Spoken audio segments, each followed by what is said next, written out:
We've got to do more on Friday's debate. As you know, myself and Kristin Tate were predicting for, of course, these debates were going to be disastrous. So let's let Kristin take it from here. Yes, I mean, this could have been the most consequential presidential debate in at least modern political history. It's done for Joe Biden. I mean, it could not have been more of a disaster.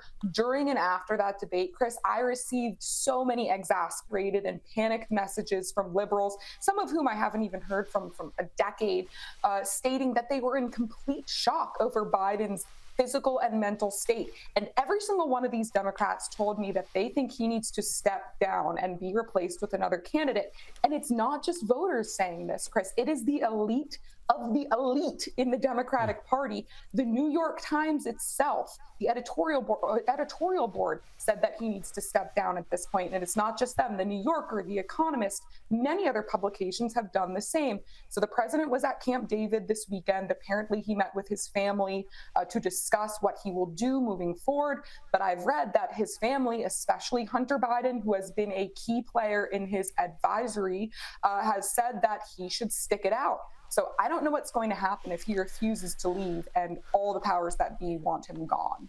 Look, it's extraordinary stuff. And I think, as you say, that editorial board of the New York Times calling for him to stand down as the president, to not seek a second term, is very telling. The New York Times is the Bible of the liberal left in the United States, of course. But I want to talk about a dynamic here that won't be surprising to our viewers, Kristin, but I think it's very important to the dynamic in the United States. And that is, while we've been highlighting for years all the classic examples of where Joe Biden is losing his way and stumbling and bumbling and showing that he's not up to the job, the media, the mainstream media in the US, hasn't really focused on that a lot. So people might have been surprised when they switched on the debate and watched it. They saw stuff like this for perhaps the first time.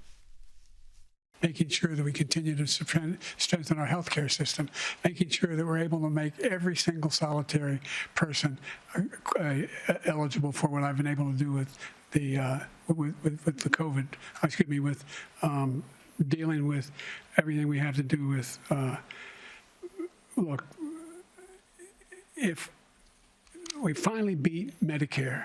Thank you, President Biden. Completely lost, Kristin, completely confused and nowhere to hide, and no media manipulation able to draw attention away from it. Yes, I mean, to your point earlier, though, it's kind of mind-blowing to me how shocked Democrat voters are about Biden's poor mental and physical state. I mean, every single week, you and I are talking about some new mortifying incident exposing the fact that he's basically been a houseplant for the last few years. But I guess, so many liberals, they just blindly believe whatever the media tells them.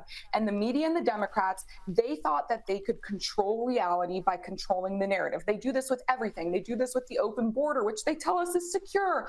They do it with our cities, where they tell us crime is actually totally under control. And they were doing it with Joe Biden, telling us he's totally with it. He's the smartest guy in the room. Green John Peer gets up there at the podium and tells us, oh, he's never been sharper. But every once in a while, Chris, reality pokes through and exposes the truth. And in this case, it has completely shattered their faux narrative about Joe Biden. So now the entire establishment on the Democrat side is panicked and they don't know what to do.